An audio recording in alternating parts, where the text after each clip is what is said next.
Good morning, good afternoon, good evening, and good night. Welcome to the Fly With Us podcast.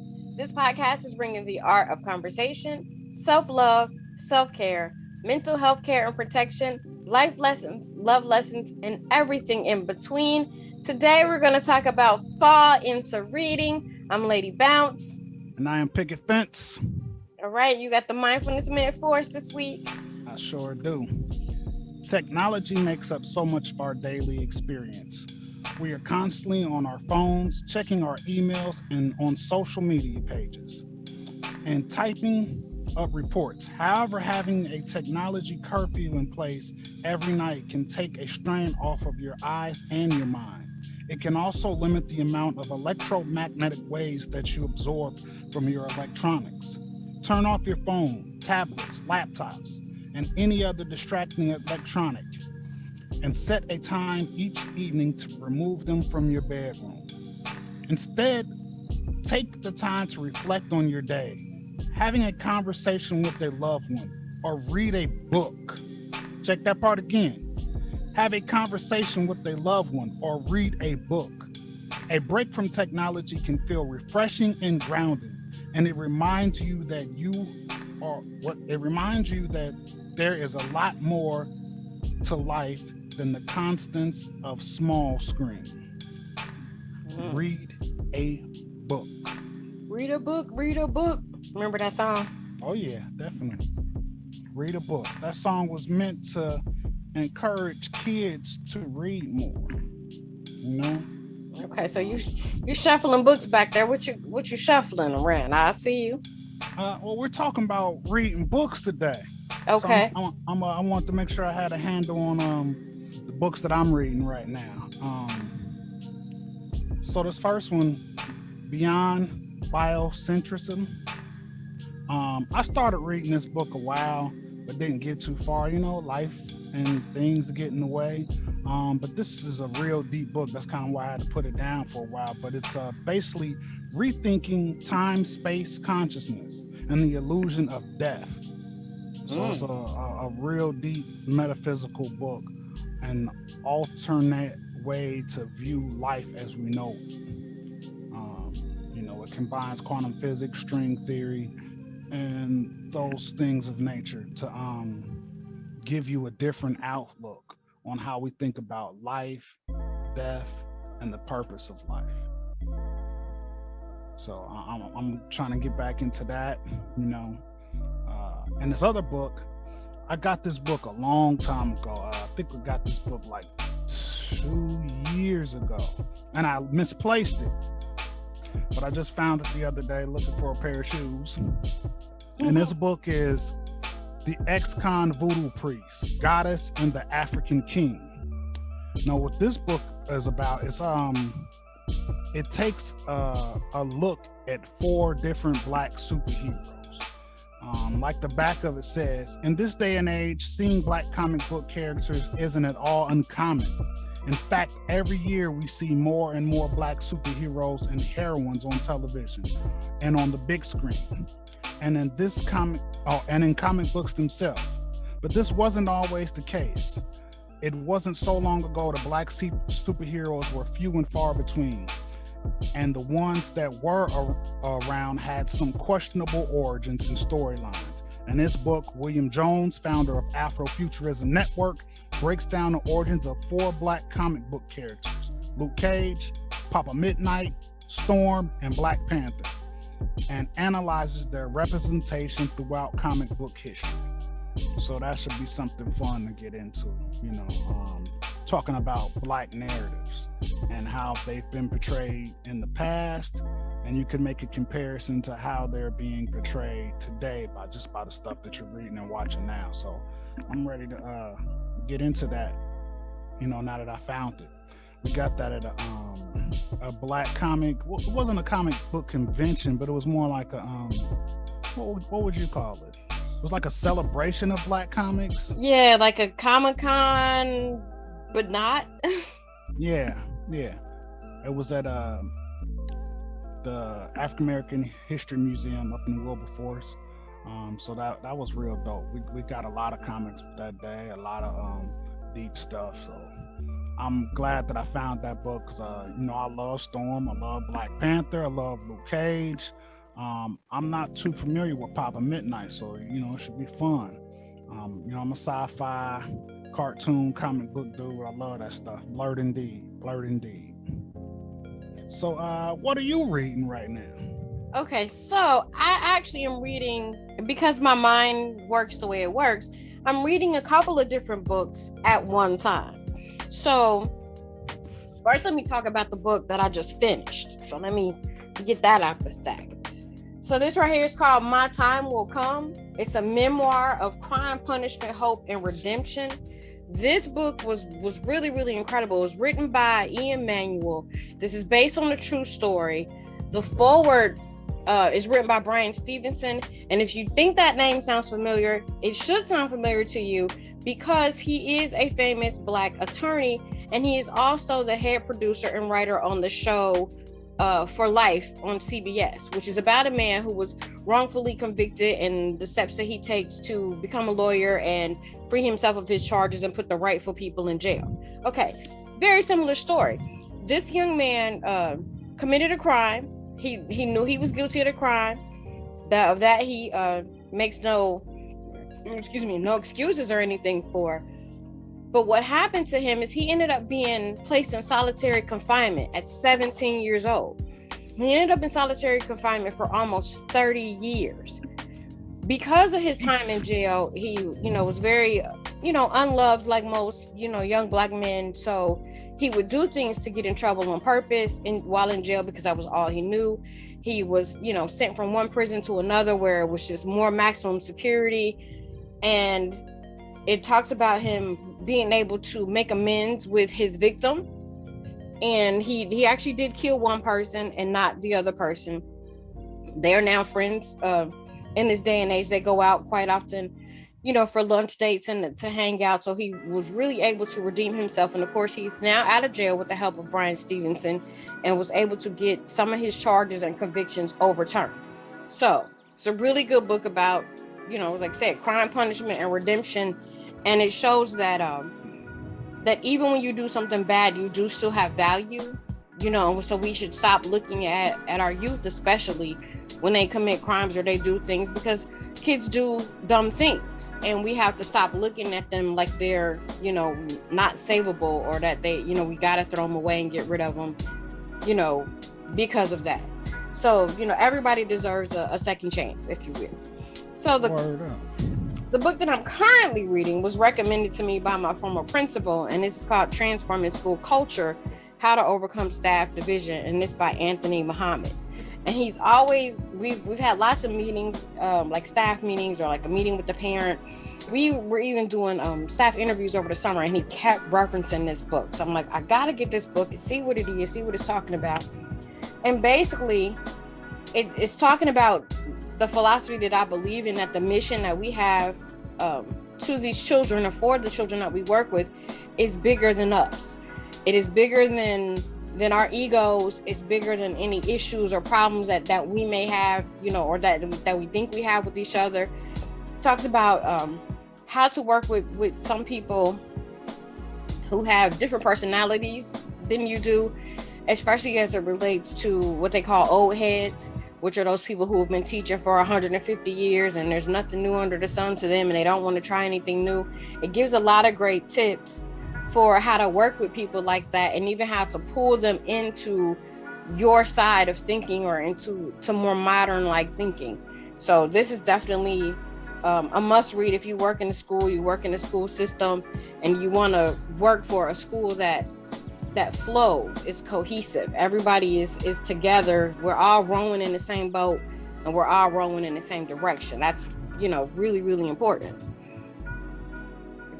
So then I've got some books that are on my they're on my shelf waiting for me to get to. This book I just started reading. I got this from Amazon, and it's the Self-Love Workbook for Women. And I paid a little extra to get the wire bound, because it actually is a workbook that you write in. And so it's a lot easier to write in it when I can flip the book all the way back, or, flip through the pages. And it's basically being conscious about the self-care and the self-love that we do for ourselves. You know, self-care isn't always bubble baths and manicures. Sometimes you got to dig a little deeper and do some soul searching. So this book is definitely helping with that. It's a self-love workbook for women. Release self-doubt, build self-compassion, and embrace who you are. And it was written by Megan Logan. So definitely got that on my shelf. I just started it, but like I said, since I'm reading this other book, I haven't fully got to it yet. So what's on your next up list to read?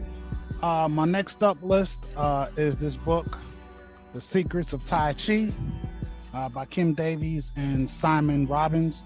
I believe I got this from Ollie's, maybe. I think. Don't slip on Ollie's. They got the books too. So I love yoga and Tai Chi. I don't do them as often as I like. Well, I do sun salutation every morning now.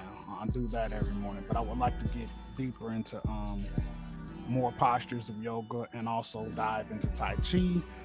This would be like the second Tai Chi book that I read. I read one called The Gathering of Canes, and that basically was about the masters of Tai Chi, master teachers of Tai Chi. So this one is more about the actual process and the work of Tai Chi. It's got diagrams in it to show you the movements. I think about Tai Chi is it's usually done rather slow, which is going to be something that's hard to get used to for a lot of people. We want to get even people to work out. They want to get through their workout in and out the gym, 30 minutes or less. And Tai Chi is an exercise. It's a spiritual exercise that is usually in a very slow process. So I'm interested in getting that. That's on my up next. I have one other up next book too that I really need to get into, especially this time of year. Another great Ollie's book, which is Boost Your Immune System. We all need to be learning how to do that right now in the climate that we're in with COVID and its different Lokis. It's different variants that really keep getting downloaded. It's different variants. It's not a joke, but all the different variants. And plus, we're running into flu season. It's flu season. So it's hard to tell if you got COVID or the flu, the common cold.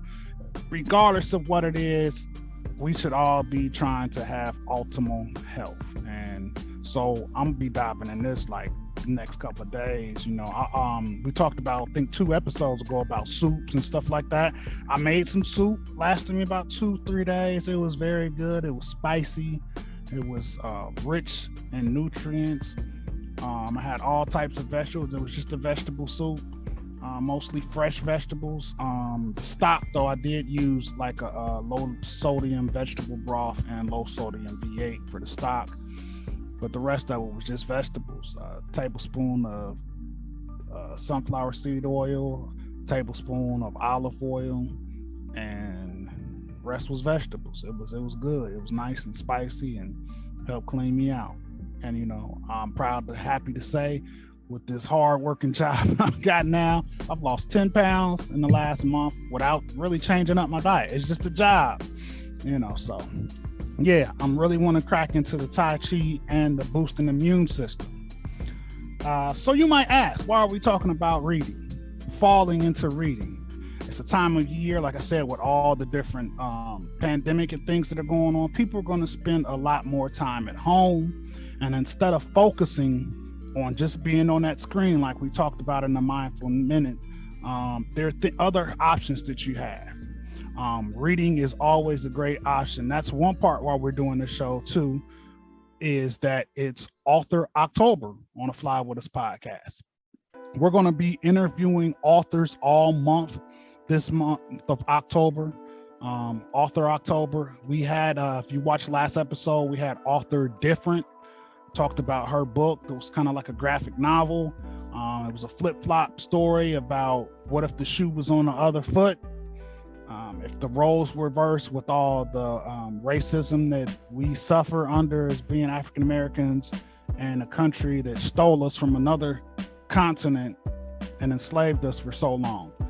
And we still face those issues almost 100 years later. We're still, after 100 years later of being free, not even 100 years later, but almost. And in 40 years, it'd be 100 years of freedom, but we still have a lot of issues, especially for America to be such a so-called progressive nation. So that book, I can't wait to get that book. You're going to be ordering that book soon, and I definitely want to check it out, because like I said, I love graphic novels, and it looks like it's like partially graphic novel. So from the sample you got of the book, and that looks dope. We have a lot of dope authors coming on to talk to us this month, just to encourage reading. I think us doing that is not only self-care, but it is a paradigm shift. We want people to get more back into more of reading, because reading is healthy for your eyes and your brain. It's more healthy to read a paper book than to be looking at a TV screen or your phone all day. That light is damaging to your eyes. It's also electromagnetic waves, and it also drains you of nutrients. So the fall time is a good time to get you a hot cup of cider, hot chocolate, nice bowl of soup or chili, get you a Snuggie, and curl up on the couch and crack a good book. You know what I mean? I do indeed. So as you were talking, I was, looking through my next book I gotta present that's on my my list to read. So along with, getting the book from the author that we had last week for Different, it is in my cart and I'm in the process of ordering it. But this book actually came the other day, and I really wish I was finished with the other book, because I want to read this book now. I almost want to not finish my other book and just start reading this. But this is Revolutionary School Culture: The 6 Principles of Unlocking Your School's Hidden Treasure. And this is written by a man named Amin Ra. I took 4 training classes from him, and he is a Black man, motivational speaker, principal. He started off being like a teacher in his school, like a para, kind of like how I started. And he founded the International Institute for Restorative Practices. So he uses a lot of restorative practices and restorative justice in the schools that he works for. I think he said in the last training that he's now over 3 different schools that he's principal full-time at one of them, and then the other 2 he's a principal consultant to their principals. So I'm excited to learn more about his style, what he does, what he's doing differently at his school, and hopefully I'm able to put some of those practices into my own practice at my school, or get my principals to read it, get some of my coworkers to read it, just because I'm serious about our youth, and I'm serious about making our youth productive. I want to be seen as an expert in my field, which we've talked about before. So in order for me to do that, I got to read the books that the experts are reading and writing, and start implementing some of those practices. And like you said, because with COVID and fall coming and winter coming and the shutdown, we're hoping that it doesn't happen, but it looks like in our city, in our state, that we're going to be headed for another shutdown. I want to make sure I have plenty of things to read. So what's next on your to read list? Next, I'll present both of these at the same, one at a time. Another dope Oli selection, CBD, cannabis oil. How you say that word? Cannabis oil. But anyway, it's about CBD, which we've always heard about that in the last couple of years. It's a big buzzword now, but this is actually, so I can have the information about it. Me and you both, we debate with people all the time about weed smelling like it was growing out of the backside of a skunk, a living skunk, because that's not just weed that these kids and even adults too, people our age is smoking. That's chemically enhanced weed. So it's not the weed that you're getting high off of, it's the chemicals. But CBD is actually actual component of cannabis flowers. It's the oil, and it does not get you high, but it has lots and lots of health benefits. So I got that. So, like you said, it's important that you always seek to master your craft, and I am a certified natural health consultant. So, boom, doing that. And on my next Ollie selection, tell you, Ollie got them books. It's kind of blurry. Holistic health and healing. Is that what that said? Yes, holistic health and healing. You know, just home remedies, alternative medicine, which I'm really deep into. Herbs, vitamins, nutrients, essential oils, exercise to optimize your health. So I'm gonna be cracking into that this fall and winter. You know, like I said, it's really important that you strive to be healthy in all ways. That is good self-care. I agree. So next up on my list, we actually had this young man on our show already, Mr. Trey Styles, with Black Boy Arise. And it's a memoir and a coming of age story, which is his true story. It is based off of his life. When he was younger, he witnessed a very traumatic event. So this book goes into depth of how he healed through that trauma, how he continued to navigate through his life. He talks about having low self-esteem and people not noticing that he had low self-esteem and depression, because we typically don't recognize that in young boys. It's always, we relegate it to a girl thing, and it's really not. Our boys are suffering too, but because we have these mantras of boys don't cry and suck it up and be a man, that most young men who are experiencing what he experienced don't talk about it. So in his book, he talks about all of those things and how he overcame it. Dope. Shout out to Trey. Shout out to Trey. He also had me on his podcast, Black Man Talk. And that was real dope. I got to break down my story of growing up. We are a few years older than Trey, and he was really glad to have, a big brother come and talk and tell their story also. He is real pro bridging the age gaps. A lot of older people shun millennials and younger people, and vice versa. And he really wanted to make sure that was important to, extend the bridge to that, and so that we can rebuild as a community, no matter what the age is. We have a lot of work to do in our community, so that was real dope being on his show. My last three that I'm getting into for the fall and winter, off the health topic a little bit. This is by my dude Blueprint. It's called The 10 Traits of Successful Hip Hop Artists. He interviewed several hip hop artists and also catalogs what he did to make him a successful hip hop artist. Hoping to get some jewels out of that. I am revamping my music, working on a new album right now, working on a series of albums actually. So hopefully I'll be able to get some jewels out of that. Shout out to Blueprint. Back on the health tip. I don't know if you can read that. It is bad light in here today, but it's called the gift of healing herbs. Yes, indeed.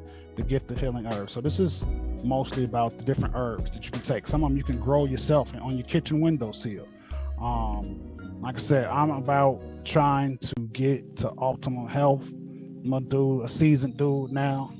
Trying to, you got to do what you got to do to keep around for your people, Word up.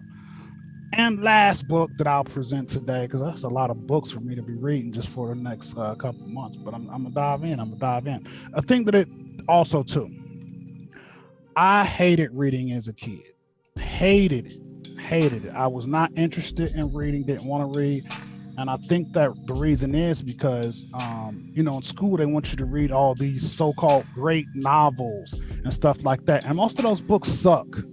They're not culturally relevant, so they don't pique the interest of African-American students. And I hated all those books. Old Yeller, all that junk. I didn't like any of it. I didn't like reading until even after I was out of college. I was working at Bath and Body Works distribution center, and dude came to me with a book like, brother, check this out. Bang, hit me with the what's the dude's name? Irishango? No, Irishango Beer Shango. Yeah, dude gave me that book. He just like, here, you need to read this. And I sat down within a couple of days and read it. Bang. And then You Got Me, the Russell Simmons Hip Hop Life on Drugs, his first book. I read that and just kept constantly reading the Wu Manual.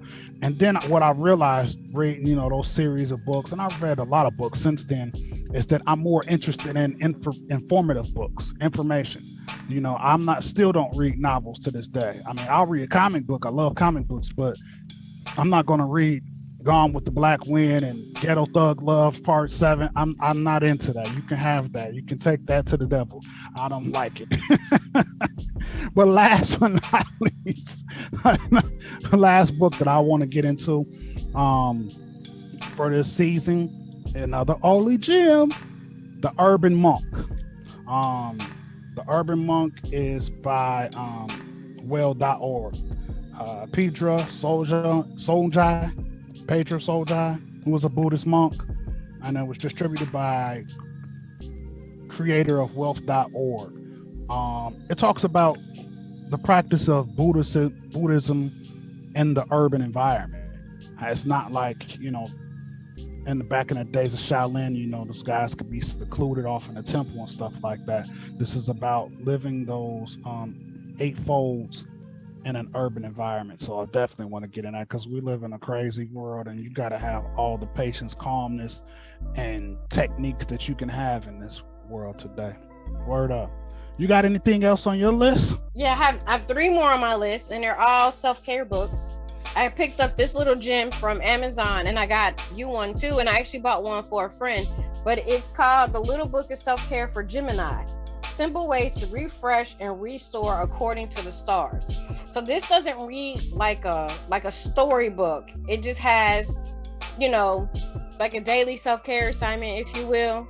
So it's a real simple read. You can just pop it open to any page and go, okay, that's what I'm going to do today, for a self-care assignment for myself, as well as the ones that we post on our social media every day. They come from books like this. It's just little simple stuff you can do every day for self-care. And then this other book is called Gemini: The Art of Living Well and Finding Happiness According to Your Star Sign. So a lot of people put a lot of stock in star signs, and I act this way because I'm a Pisces, and I do this because I'm a Capricorn. Well, this kind of talks about all of that. It talks about personality traits that maybe you can change if you're not necessarily fond of certain traits that come from your star sign. And just because something is a trait of your star sign does not mean you have to exhibit said trait. And that also means that you cannot blame your bad behavior on your star sign. Word. I get so tired of people saying that, like, I'm a Gemini, so they already say stuff like, well, you crazy, or you got multiple personalities. I do not receive that. What I receive is different people get different sides of me, which any person is like that. Mm-hmm. Based on your relationship with the person, you get a different side of that person. So I don't receive that I'm crazy, or that I'm Satan, or I'm the devil, or any of those things that people have said to me, because I'm a Gemini and I was born on the 13th day of the month. So that just adds to that whole, well, you got multiple personalities, and I don't receive that. What I receive is different people get different sides of me based on who you are in my life. And the last book that I just started kind of thumbing through this was actually a nice gift. It's Seasonal Self-Care Rituals.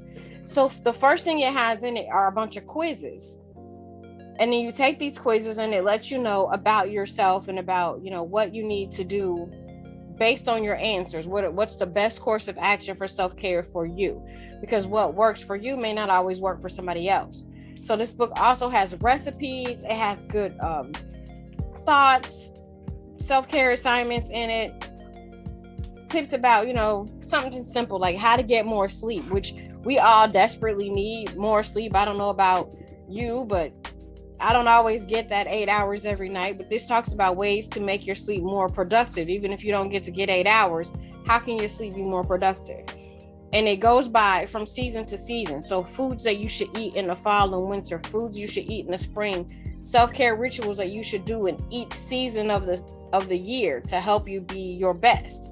So it's eat, breathe, move, and sleep better according to your dosha.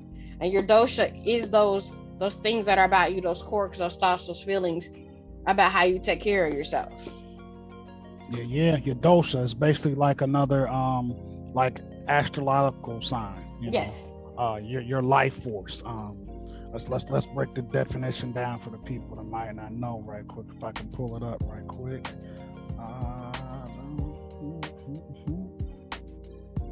Even you can take a dosha quiz online time. Dosha comes from the Indian Ayurvedic term. And let's see if this is a definition. Might not be a definition.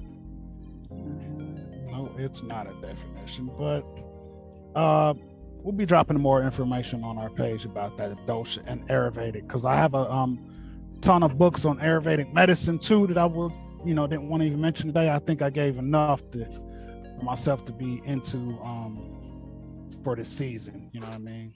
Well, the person who wrote this book is actually Susan Weiss Boland, and she is the author of the, how do you say it?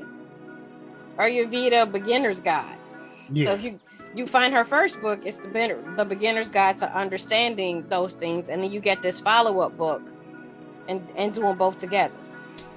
So this says, according to ancient texts of Ayurveda, all diseases begin at the junction of the seasons.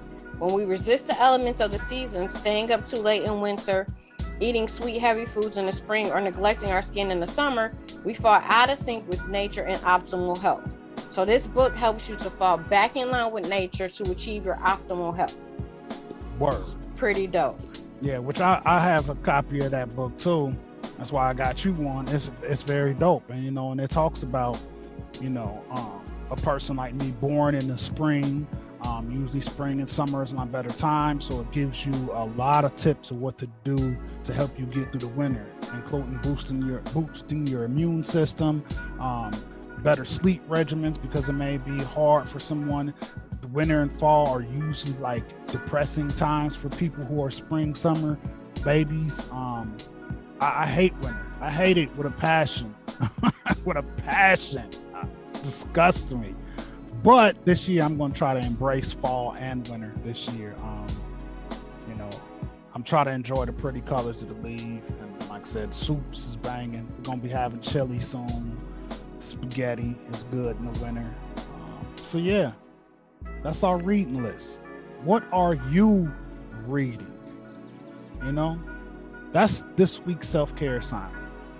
Find something dope to read and make sure you tell us what it is. If you have a friend that's an author, would like to come on here and talk about their book, or if you would like to just, send us a message about what you're reading and why we should check it out.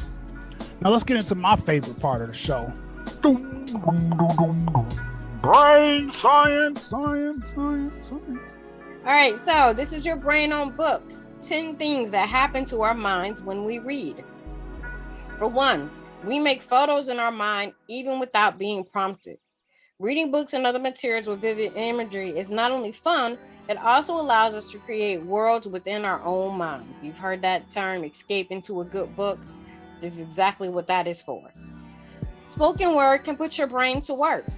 Critics are usually quick to dismiss audiobooks as subpar reading experiences, but research has now shown that the act of listening to a story can light up your brain too. When we're told a story, not only are language processing parts of our brain activated, but the experimental parts of our brain come alive too. If you hear a story about food, your sensory cortex lights up, while motion activates the motor cortex. And while you may think that this is limited to only audiobooks or reading, experts insist that our brains are exposed to narratives all day long. Reading about experiences is almost the same as living it. Have you ever felt so connected to a story that it's as if you experienced it in real life? There's a good reason why. Your brain actually believes that you have experienced it. When we read, the brain does not make a real distinction between reading about an experience and actually living it. And that's how I felt reading that Ian Manuel book. I felt like I was one of the teachers that should have noticed something was up with him and grabbed a hold of him before he committed the crime that he committed. Reading that story, he sounded like the kids I work with every day. Different styles of reading create different patterns in your brain. Any kind of reading provides stimulation for your brain, but different types of readings give different experiences with varying benefits. Researchers have found that close literary reading in particular gives your brain a workout in multiple complex cognitive functions, while pleasure reading increases the blood flow to different areas of your brain. Reading a novel for literary study and thinking about its value is an effective brain exercise, more effective than simple pleasure reading alone. Wow. New languages can grow in your brain. Want to really give your brain a workout? Pick up a foreign language novel. I don't know about that. If you don't know that language, I wouldn't suggest that. Yeah, how you gonna read it? Hey. Unless the translation is right beside it, I mean, how you gonna read it? Hey, I'm just saying, it says the language students experience brain growth in both the hippocampus and the cerebral cortex by reading language other than English. So if you are a multilingual student, this is encouraging you to read something in another language. Your brain adapts to reading ebooks in just 7 days. If you're used to reading paper books, picking up an e-reader can feel very awkward at first. But experts insist that your brain can adapt to the new technology rather quickly. No matter your age or how long you've been reading on paper, the human brain adapts to new technology within 7 days. And here, this is a follow-up to that one, why ebooks are typically hard to read, because they lack spatial navigability. So when you're holding a book and you're turning the pages, it is allowing your brain in the back to go, I've read another page, I read another page, I read another page. When you're reading on an e-reader, because it's all just one screen, it can seem like the reading is endless and doesn't have an end. But because your brain is so powerful, within 7 days, your brain is able to make the distinction between the two. Story structure encourages our brains to think in sequence, which expands our attention spans. Stories have a beginning, a middle, and an end, and that's a good thing for your brain. With this structure, our brains are encouraged to think in sequence, linking cause and effect. The more you read, the more your brain is able to adapt to this line of thinking. Number 9, reading changes your brain structure in a good way. Not everyone is a natural reader. Poor readers may not truly understand the joy of literature, but they can be trained to become better readers. And in this training, their brains actually change. Brain structure can be improved with training, making it more important than ever to adopt a healthy love of reading. And number 10, deep reading makes us more empathetic. It feels great to get lost in a book, and doing so can even physically change your brain. As we let go of the emotional and mental chatter found in the real world, we enjoy deep reading that allows us to feel what the characters in the story feel, and in this turn makes us more empathetic to people in real life, becoming more aware and alert to the lives of others. So, with that said, read a book, read a book, read a book, read a book, read a book, read a book, read a book, read a book. So after you watch our show, then you can pick up a good book. Pick it, tell them where to find us. You can find us everywhere you find your favorite podcast. We should already be listened to by you because we are your favorite podcast. Fly with us. Fly with us. Also, we're on all social media. We're on Facebook. We're on IG. We're on Twitter. And we're also on TikTok. Please like, share, comment, subscribe, follow. Fly with us podcast. Until next week, when we bring you some new authors, I'm your boy Picket Fence. I'm Lady Bounce. Let me check out that shirt right quick before we get out of here. Oh yeah. Before we get out here, we have merch. We got merch. Like this fresh little t-shirt, 15 for the quick holler. This is not a transfer. This is direct garment printing. So this will last you a long time. Word up. Support us. We got that merch. Just hit us up on Facebook or IG or Twitter. We got hoodies too, so check us out. If you follow us on TikTok, you probably seen some of the merch that we have. It's real dope. We got a couple different styles. Support us so we can continue to give you this dope information about self-care. We out of here. Peace. Peace.